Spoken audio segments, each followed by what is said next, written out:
사도행전 4장 23절에서 31절 말씀 우리 다 같이 한 목소리로 함께 읽도록 하겠습니다. 사도들이 노임에 그 동료에게 가서 제사장들과 장로들의 말을 다 알리니 그들이 듣고 한 마음으로 하나님께 소리를 높여 이르되 대주제여 천지와 바다와 그 가운데 만물을 지은 이시요 또 주의 종 우리 조상 다윗의 입을 통하여 성령으로 말씀하시기를 어찌하여 열방이 분노하며 족속들이 허사를 경영하였는고 세상의 군왕들이 나서며 관리들이 함께 모여 주와 그의 그리스도를 대적하도다 하신 이로소이다.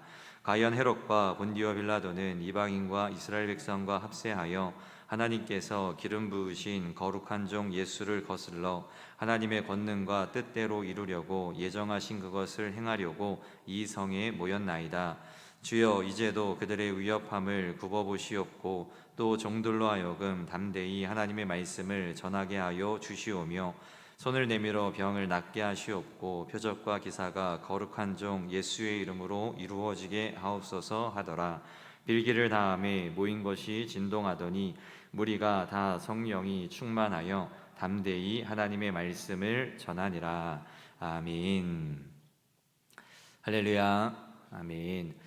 오늘도 하나님 앞에 나와 예배드리는 우리 모든 성도님들에게 하나님의 은혜와 사랑이 이 시간 함께 하시기를, 또 기도하며 간구할 때 모든 기도의 제목들이 하나님의 뜻 안에서 온전히 이루어지고 응답받는 놀라운 역사가 일어나기를 간절히 소망합니다.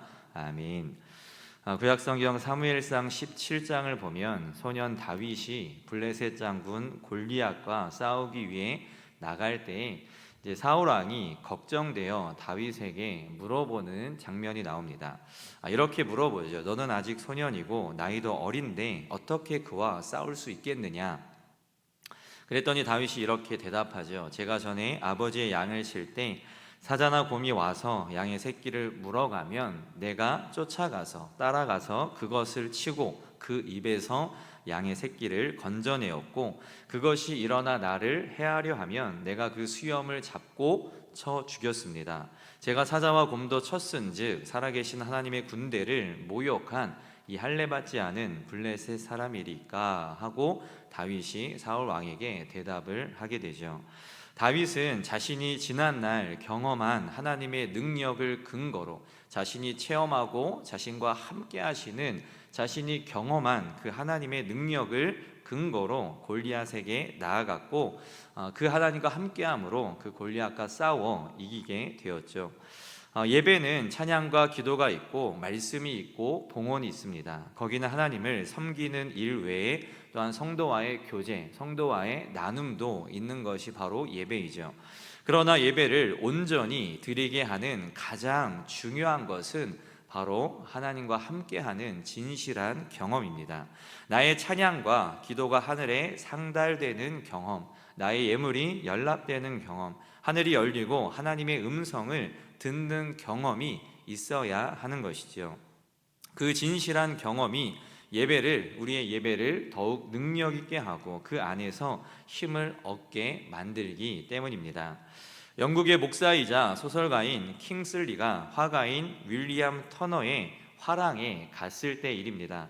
벽에 걸린 그림 해상의 폭풍우를 보고는 어떻게 이런 명작을 그렸습니까? 하고 물어보았습니다. 그러자 그는 심한 폭풍우가 있는 날 나를 배에 묶어 태워달라고 하고 배에 오르게 되었습니다. 그리고 무서운 폭풍우를 만나게 되었고 당장 내리고 싶었지만 돌아가고 싶었지만 배에 묶여 있었기에 그 폭풍우 가운데 있게 되었고 나는 그때 폭풍우 속의 일부가 되었습니다 하고 대답을 했다고 합니다. 그때의 폭풍우 속에서의 경험이 그런 명작을 그리게 한 것이죠. 우리의 신앙생활, 믿음 생활에 성공 비결이 있습니다. 성경 공부, 기도, 각종 훈련을 통해 열심히 하나님을 사랑하는 것이죠. 그러나 진정한 승리의 비결, 성공의 비결은 바로 하나님을 경험하는 것입니다. 우리의 믿음 생활, 우리의 신앙 생활 가운데 진정으로 승리할 수 있는 그 승리의 비결은 다른 것들도 다 중요하지만 가장 중요한 것은 바로 하나님을 체험하고 날마다 그 하나님과 함께하고 만나고 그 하나님을 경험해야 한다라는 것이죠. 고사성어 중에 백문이 불여일견이라는 말이 있습니다. 100번 듣는 것보다 한 번 보는 것이 더 낫다. 아무리 이야기를 들어도, 아무리 어떠한 것에 대한 설명을 들어도 한 번 보는 것만 못하다라는 것이죠. 한 번 보고 경험하는 것이 100번 듣는 것보다 더 낫다라는 것입니다. 아무리 뛰어난 지식이 있어도 내가 경험한 사실보다 못합니다. 저와 여러분이 우리 동관교회에서 날마다 하나님을 인격적으로 경험하기를 바랍니다. 그러면 우리의 삶이, 우리가 드리는 예배가 달라질 것입니다. 그러면 어떤 하나님을 경험해야 하는지 오늘 말씀을 통해 한번 이야기를 하도록 하겠습니다. 첫 번째로 보호하시는 하나님을 경험하길 원합니다. 우리 사도행전 4장 23절 말씀을 다시 한번 읽어보도록 하겠습니다. 사도들이 노임에 그 동료에게 가서 제사장들과 장로들의 말을 다 알리니. 아멘.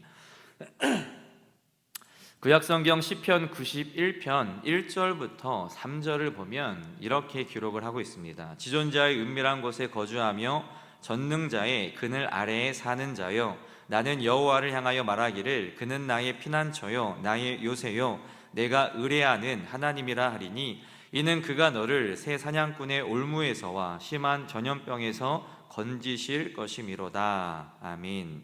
이 시편 91편의 저자는 위험한 곳에서 자기를 숨겨주시고 지켜주시며 도와주시는 피난처요 보호자이신 하나님을 시로 노래하고 있습니다. 이러한 고백은 시편의 저자들에게 있어서는 일상적인 경험이었습니다. 그래서 다윗의 시로 잘 알고 있는 시편 23편에서도 다윗이 경험한 보호자 되시며 인도자 되시는 그러한 하나님을 고백하고 있고 노래하고 있고 찬양하고 있는 것을 보게 되는 것이죠. 하나님은 우리의 아버지요 보호자이십니다. 여기서 보호자라는 말은 환자나 노약자 등을 돌보는 사람 또는 미성년자에 대하여 친권을 행사할 수 있는 사람이라는 뜻입니다. 또 하나님은 우리의 피할 바위시요 산성이 되시고 피난처요 방패가 되십니다. 이러한 고백들은 하나님은 우리의 보호자라는 고백이죠. 피할 바위, 산성, 피난처, 방패, 이러한 모든 고백이 하나님은 나의 보호자 되신다라는 고백입니다. 시편의 저자들은 하나님이 그들의 좌우편에서 그늘이 되시는 것을 경험했고 체험했고, 하나님이 나와 함께 하시며 나를 보호해 주시는 것을 경험했기에 그러한 찬양들을 많이 발견할 수가 있는 것이죠. 그러나 이들이 경험한 하나님도 중요하지만 더 중요한 것은 내가 경험하는 하나님입니다. 나를 보호하시고 나를 지켜주시는 나의 보호자 되시는 그 하나님을 경험할 수 있어야 한다라는 것이죠. 이스라엘 백성들은 광야 40년을 지내는 동안에 낮에는 구름 기둥이 그들의 길을 인도했고 밤에는 불 기둥이 그들을 인도했습니다. 그 구름이 움직이면 하루 만에라도 길을 떠났고, 구름이 움직이지 않으면 몇 개월, 몇 년이라도 움직이지 않았습니다. 또 밤에는 그 불 기둥이 세워져 있어 이스라엘 백성들을 추위와 적으로부터 보호해 주었습니다. 그 구름 기둥과 불 기둥은 바로 하나님의 임재의 상징이자 보호의 상징이었습니다. 그러한 불 기둥과 구름 기둥을 저와 여러분들도 경험할 수 있기를 바랍니다. 이사야 43장 1절에서 3절 중반까지의 말씀을 보면 우리 함께 이사야 43장 1절에서 3절까지 말씀을 읽어보도록 하겠습니다. 야곱아, 너를 창조하신 여호와께서 지금 말씀하시느니라. 이스라엘아, 너를 지으신 이가 말씀하시느니라. 너는 두려워하지 말라. 내가 너를 구속하였고 내가 너를 지명하여 불렀나니 너는 내 것이라. 내가 물 가운데로 지날 때에 내가 너와 함께할 것이라. 강을 건널 때에 물이 너를 침몰하지 못할 것이며 내가 불 가운데로 지날 때에 타지도 아니할 것이요 불꽃이 너를 사리지도 못하리니 대저 나는 여호와 내 하나님이요 이스라엘의 거룩한 이요 내 구원자임이라. 내가 애굽을 너의 속량물로 구스와 스바를 너를 대신하여 주었노라. 아멘. 하나님은 이 말씀을 통해 보호하시고 지켜주시고 함께 하시는 하나님이라는 것을 우리에게 말씀하고 있습니다. 이처럼 이스라엘을 지키시고 보호하셨음을 우리가 알게 되는 것이죠. 오늘 본문을 보면 사도들이 복음을 전하다가 잡히게 됩니다. 관리들과 장로들, 서기관들, 대제사장 등 공회가 모여서 그 사도들을 신문하게 되죠. 그런데 하나님은 베드로에게 성령의 충만함과 지혜를 주어 그들의 신문에 지혜롭게 대답하게 하셨고, 공회는 그러한 지혜로운 베드로의 대답에 당황하면서, 그래서 성경에 보면 그를 학문 없는 범인으로 알았다가, 그러니까 학문 없는 그냥 별 볼 일 없는 사람, 평범한 사람, 가방끈이 길지 못한, 배우지 못한 어부 출신이기에 배우지 못한 사람으로 이제 깔보고 무시했다라는 거죠. 그러한 사람으로 알았다가 지혜로운 베드로의 대답에 당황하면서 아무것도 하지 못하고, 그래서 성경에 보면 어떻게 처벌할지 방법을 찾지 못하고, 그러니까 아무것도 하지 못한 거예요. 아무것도 하지 못하고 그냥 말로만 위협을 주고 그들을 놓아주게 됩니다. 이렇게 하나님은 특별한 방법으로 특별한 은혜를 베풀어 사도들을 보호해 주셨고 지켜 주셨습니다. 위험을 당하는 순간마다 하나님은 그들의 위기를 바꾸어 하나님을 경험할 수 있는 축복의 기회로 만들어 주신 것이죠. 수없이 많은 위험 앞에 노출되어 있었지만 하나님은 그때마다 그들을 위기에서 구해 주셨습니다. 마찬가지로 하나님은 지금도 우리를 지켜주시고 있습니다. 지금도 우리를 보호해주고 있다라는 것이죠. 하나님은 두려워 말라, 내가 너와 함께함이라 라고 말씀하시며 우리를 여전히 지키시고 보호해주고 있다라는 겁니다. 그 하나님을 날마다 경험하는 저와 여러분들이 되기를 바랍니다. 아무리 시편 기자들이 나의 피난처시요 피할 바위시요 나의 보호자 되신다라고 이야기하지만, 그 성경에 기록된 보호자 되시며 지켜주시는 하나님이 나의 하나님이 되지 못한다면, 여러분의 하나님이 되지 못한다면, 여러분이 경험하지 못한다면, 아무리 성경에서 그렇게 기록하고 말하고 있는다 할지라도 알 수가 없는 거예요. 내가 경험하지 못했으니까. 아무리 들어도 100번 듣는 것보다 한 번 보는 것이 낫다라고, 백문이 불여일견이다라고 이야기하는데, 아무리 성경에 그렇게 이야기하고 또 말씀을 통해 그렇게 선포되어지지만 내가 경험하지 못하면, 내가 체험하지 못하면, 보호하시는 하나님, 지켜주시는 하나님을 내가 깨닫지 못하면 아무런 소용이 없다라는 것이죠. 오늘 이 말씀을 통해 여러분들이 경험하는 하나님이 여러분들을 보호하시고 함께 하시며 피할 바위가 되시고 또 방패가 되시며 산성이 되신다는 사실을 깨닫고 경험하여서 그 하나님과 함께 할 수 있는 저와 여러분들이 되기를 바랍니다. 두 번째는 응답하시는 하나님을 경험하길 원합니다. 우리 사도행전 4장 31절, 오늘 본문 마지막 절 말씀이죠. 31절 말씀을 같이 읽도록 하겠습니다. 빌기를 다음에 모인 것이 진동하더니 무리가 다 성령이 충만하여 전하니라. 아멘. 사도들과 초대교회 성도들이 하나님께 기도했습니다. 그 기도는 24절부터 30절까지의 내용으로 이루어져 있죠. 그 기도 가운데 이러한 기도가 있습니다. 주여, 이제도 그들의 위협함을 굽어보시옵고 또 종들로 하여금 담대히 하나님의 말씀을 전하게 하여 주시오며 손을 내밀어 병을 낫게 하시고 표적과 기사가 거룩한 종 예수의 이름으로 이루어지게 하옵소서라는 기도입니다. 이 기도는 지극히 원시적인 기도입니다. 그러나 간절하고 시급한 기도였죠. 그것은 그들의 생사가 달린 일이었기 때문입니다. 더 이상 고상한 기도를 드릴 만한 여유가 없었기에 원초적이고 직접적으로 하나님 앞에 도움을 요청하고 살려달라고 기도한 것이죠. 지금 그들에게는 대적들의 위협이 제일 두려운 것이었습니다. 잘 살고 못 살고가 문제가 아니라, 돈을 많이 벌고 못 벌고가 문제가 아니라 죽느냐 사느냐 하는 상황이 바로 그들의 상황이었다라는 것이죠. 이번 한 번은 훈방 조치를 받고 풀려났지만, 그냥 구두 경고만 받고 제자들이 풀려났지만, 다시 한번 잡혀 들어가면 돌아오지 못할 죽음을 당할 수도 있는 그러한 위험한 상황이었습니다. 그래서 사도행전을 보면 그 뒤의 내용들을 보면 스데반이 돌에 맞아 죽기도 하고 또 야고보가 또 처형을 당하기도 하면서 순교의 사건들이 나오게 되죠. 그러한 사건들이, 그러한 위협들이 이들 앞에 놓여 있었습니다. 그렇다고 복음을 전하는 일을 중단할 수도 없었습니다. 그 절박한 때에 드린 기도문이 바로 29절부터의 기도입니다. 자신들의 목숨을 위협하는 대적에 관해 이야기하는 것이죠. 지금 눈앞에 죽음의 그림자가 다가와 있기 때문에 하나님 앞에 우리를 보호해달라고, 살려달라고, 함께해달라고 기도를 한 것이죠. 죽음의 위협이 눈앞에 있을 때 무슨 체면이 필요하겠습니까? 거기에 무슨 미사 여구가 필요하겠습니까? 그들은 그저 전능하신 하나님, 우리를 좀 봐주십시오, 우리가 죽게 되었으니 우리를 도와주십시오 라고 간절히 기도를 한 것이죠. 우리가 담대히 하나님의 말씀을 전할 수 있게 하여 달라고, 손을 내밀어 병을 낫게 해달라고, 표적과 기사가 거룩한 종 예수의 이름으로 이루어지게 해달라고 기도를 했던 것입니다. 정말로 절박한 기도, 간절한 기도를 하나님 앞에 드린 것이죠. 그렇게 그들의 기도가 끝이 났을 때 갑자기 모인 것이 진동합니다. 마치 지진이 난 것 같았습니다. 그러나 지진이 아니라 하나님의 임재를 경험하는 순간이었습니다.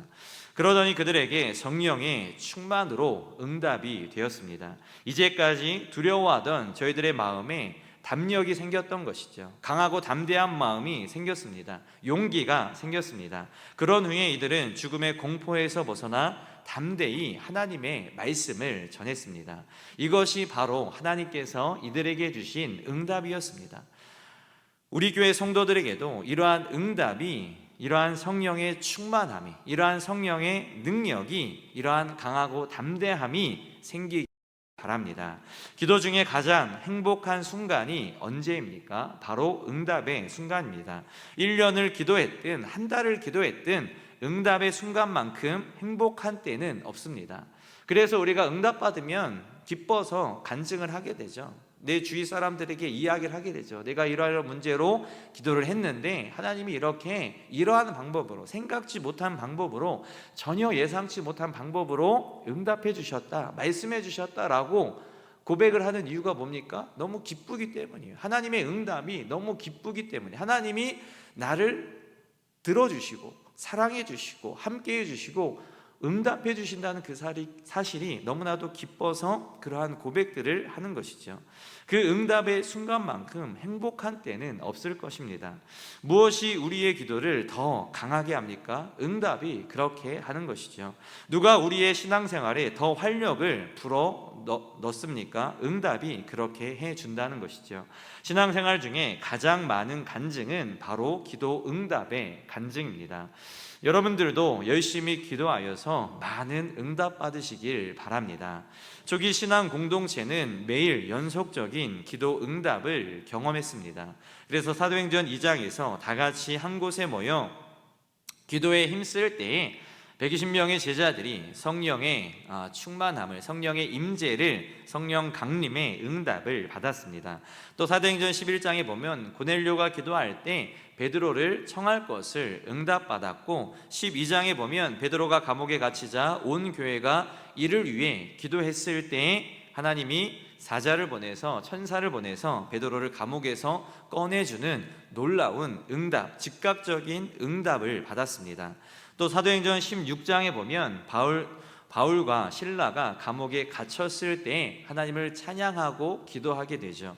그러자 옥토가 무너지고 옥문이 열리며 사슬이 다 풀리는, 묶였던 것들이 다 풀려지는 그러한 놀라운 응답을 받게 되었습니다.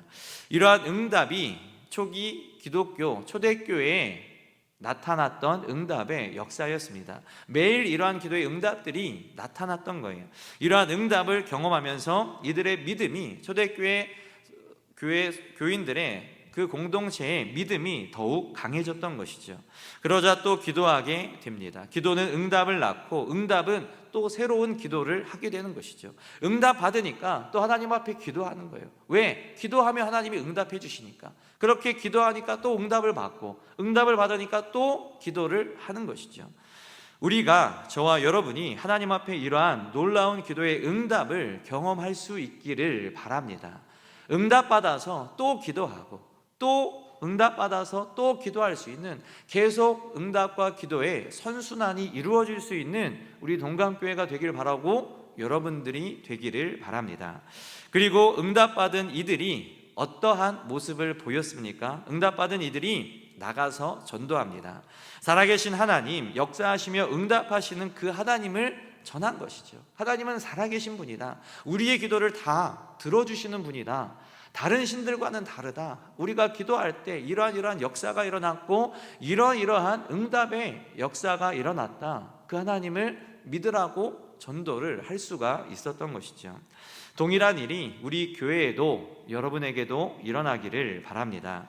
지금 각자가 기다리는 하나님의 응답이 있을 것입니다. 그 응답이 언제 어떠한 방법으로 올지는 모르겠습니다. 그러나 반드시 하나님께서는 우리의 기도, 여러분들의 기도에 응답하실 것입니다. 우리의 작은 신음에도 응답하시는 하나님, 우리의 마음속에 있는 생각도 아시는 하나님은 언젠가 반드시 응답하실 것입니다.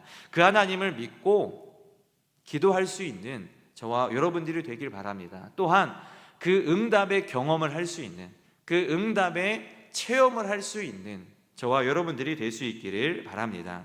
우리는 이 일로 인해 더욱 크신 하나님의 은혜 안으로 들어가게 될 것입니다. 우리의 소원과 기도의 제목이 아직 응답이 없을지라도 반드시 응답해 주실 것을 믿고 기대하고 소망하며 기도할 수 있는 저와 여러분들이 될 수 있기를 바랍니다.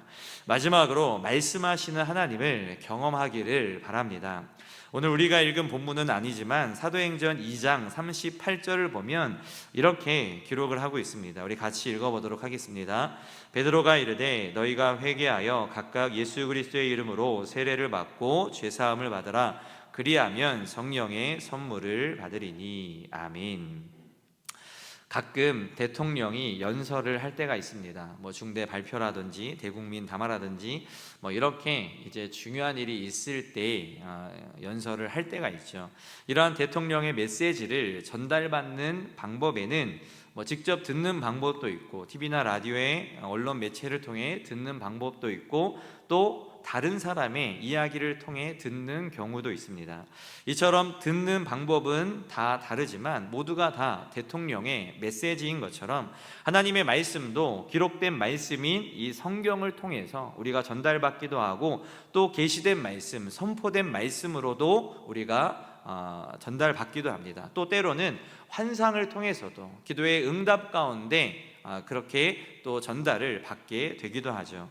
그러나 우리가 하나님의 말씀을 들을 수 있는 가장 보편적인 방법은 교회 예배 가운데 설교자를 통해 하나님의 말씀을 들을 수 있습니다.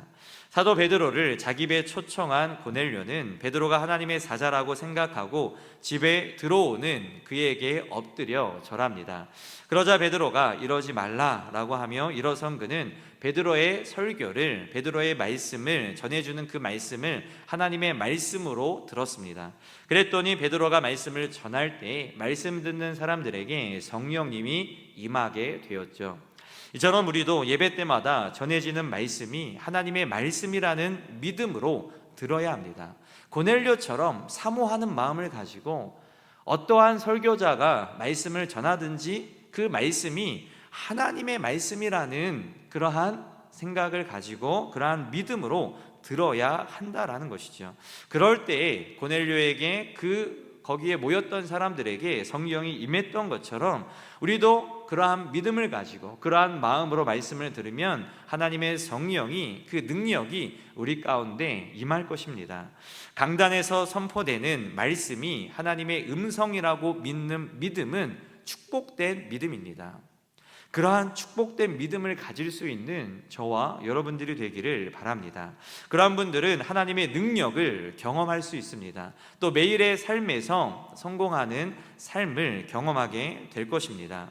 여러분이 예배하는 동안에 전해지는 설교가 하나님의 말씀으로 들려지기 바랍니다. 오늘 이 말씀이 하나님의 음성으로 들려지는 축복이 있기를 원합니다. 우리가 잘 알고 있는 성 어거스틴은 집에서 로마서를 읽을 때 그 기록된 성경을 하나님의 말씀으로, 하나님의 음성으로 들었습니다. 그리고 그 말씀을 통해 완전히 변화된 새 사람이 될 수가 있었던 것이죠. 또 감리교의 창시자이며 또 우리 성결교회가 따르고 있는 존 웨슬리는 한 모라비안 교도들의 초라한 집회소에서, 그것도 수요일 저녁 기도회에서 읽은 로마서 서문을 하나님의 음성으로 들었습니다. 그리고 그 자리에서 자신을 찾아오신 성령님을 경험하게 되었던 것이죠. 이렇게 예배 때마다 말씀하시는 하나님을 경험하는 우리 동강교회가 또 저와 여러분들이 되기를 바랍니다. 말씀하시는 하나님을 경험하는 사람은 행복한 사람, 축복받은 사람이기 때문입니다. 좀 전에 읽었던 사도행전 2장 38절에 나오는 이들은 사도 베드로의 설교를 하나님의 말씀으로 들었던 사람들입니다. 그들이 베드로의 설교를 들은 후에 그 말씀을 자신들을 향한 하나님의 책망으로 들었죠. 그래서 이렇게 고백하죠. 그러면 우리가 어찌할꼬? 그러면 우리가 어떻게 해야 됩니까? 라고 베드로에게, 사도들에게 이야기를 하는 거예요. 왜? 하나님의 말씀으로, 하나님의 음성으로 들으니까 그 베드로의 설교가, 그 베드로가 전하는 그 말이 하나님의 음성으로 들리니까 마음에 찔림이 되고, 그 찔림을 통해 그러면 우리가 어떻게 해야 되느냐라고 질문을 하고 있는 것이죠. 그때 너희가 회개하여 각각 예수 그리스도의 이름으로 세례를 받고 죄사함을 얻으라. 그리하면 성령을 선물로 받으리라 라고 베드로가 대답을 하게 되죠. 그리고 그 베드로의 대답을 또한 하나님의 말씀으로, 하나님의 명령으로 알고 회개하고 순종합니다. 그럴 때에 구원받는 놀라운 구원의 역사가 일어나게 되죠. 그럴 때에 하나님을, 예수 그리스도를 하나님의 아들로 인정하고 구원자로 인정하며 영접하는 놀라운 역사가 일어나게 되었습니다. 이처럼 우리에게 말씀하시는 하나님을 경험하기를 바랍니다. 예배를 통해 주시는, 설교자를 통해 주시는, 또 개인적인 말씀 묵상을 통해 주시는, 기도를 통해 주시는 하나님의 말씀에 인도함을 받는 그러한 삶이 여러분의 삶이 되기를 바라고, 그러한 경험을 날마다 할 수 있는 여러분들이 되기를 바랍니다. 오늘 이 시간 말씀을 통해 또 기도의 시간을 통해 하나님의 임재를 경험했으면 좋겠습니다. 예배 때마다 말씀하시는 하나님의 음성을 경험하시고, 또 기도 때마다 응답을 경험할 수 있는 저와 여러분들이 되기를 바라고, 또 매일 매 순간마다 나를 보호하시며 나와 함께 하시는, 나의 피난처가 되시고 나의 방패가 되시고 힘과 능력이 되시는 그 하나님을 경험할 수 있기를 바랍니다. 그 하나님을 또한 전할 수 있는 저와 여러분들이 되기를 바랍니다. 하나님을 경험하는 것이야말로 세상에서 가장 큰 복임을 깨닫고 날마다 경험할 수 있는 저와 여러분이 될 수 있기를 바랍니다. 언젠가도 말씀드렸듯이 저는 하나님을 좀 늦게 만났어요. 이제 군대 갔다 와서 대학교 복학하고 나서 하나님을 이제 경험하고 만나게 되었는데, 뭐 다 아시듯이 저는 모태신앙이고 저희 부모님은 목회자이고, 그래서 뭐 어렸을 때부터 교회를 다녔지만, 그래서 지식으로는 알았지만 뭐 하나님이 이러한 분이다, 이러한 분이다, 뭐 보호하시고 경험하시고 함께 하시는 분이다, 뭐 우리에게 힘을 주시는 분이다, 능력을 부시는 분이다, 어렸을 때부터 수없이 들어서 알았지만 경험하지를 못했으니까 믿어지지가 않는 거예요. 그런데 경험하고 나니까 그 하나님이 믿어지는 거예요. 이처럼 기독교는 체험의 신앙이고 경험의 신앙입니다. 그런데 날마다 그러한 경험을 우리가 해야 한다라는 거예요. 말씀을 통해서 또 기도를 통해서 우리에게 역사하시는, 지금도 살아계시는 그 하나님을 경험해야 한다라는 것이죠. 그렇게 경험할 때 우리는 또한 하나님을 전할 수 있는 거예요. 힘있게 전할 수 있는 거예요. 내가 알지 못하는데, 내가 제대로 알지 못하는데 어떻게 설명할 수 있고 어떻게 말할 수 있겠습니까? 내가 알아야, 내가 경험해야 그 하나님을 전할 수가 있는 것이죠. 그 하나님을 말할 수 있는 것이죠. 그렇기 때문에 우리는 하나님을 경험해야 됩니다. 그리고 그 경험한 하나님을 온전히 증거하는 삶을 살아야 하는 것이죠. 내일부터 우리 학생부 수료대가 시작이 됩니다. 바라기는 우리 아이들이 하나님을 이번 수련을 통해서 경험하기를 원합니다. 경험하는 신앙이 되었으면 좋겠어요. 이 아이들 중에서도 모태 신앙이 있고 수없이 유초등부, 유치부, 유초등부 때 수없이 그 하나님에 대해서 듣고 알 거예요. 이미 많이 알 겁니다. 그런데 경험하는 하나님을 만나지 못하면, 알지 못하면 아무리 들어도 부족하다라는 것이죠. 그렇기 때문에 우리 아이들이 하나님을 만나기 원하고 경험하기를 원하는데 그 일을 위해서 여러분들이 기도해 주셨으면 좋겠습니다. 학생부뿐만 아니라 유초등부, 유치부, 우리 다음 세대 청년부, 우리 다음 세대 우리의 자녀들이 정말 하나님을 뜨겁게 만나고 경험하는 신앙이 되어서 그 경험한 하나님을 통해서 믿음이 더욱더 견고해지고 믿음이 더욱더 바르게 세워지고 또 그 하나님을 전할 수 있는 믿음의 다음 세대가 될 수 있도록 기도해 주셨으면 좋겠어요. 그리고 여러분들도 날마다 그 경험하는 하나님과 함께 하기를 바랍니다. 오늘 말씀을 통하여서 정말 그 하나님의 놀라운 능력과 은혜 가운데 살아갈 수 있고 승리할 수 있는 저와 여러분들이 되기를 간절히 소망합니다. 기도하겠습니다.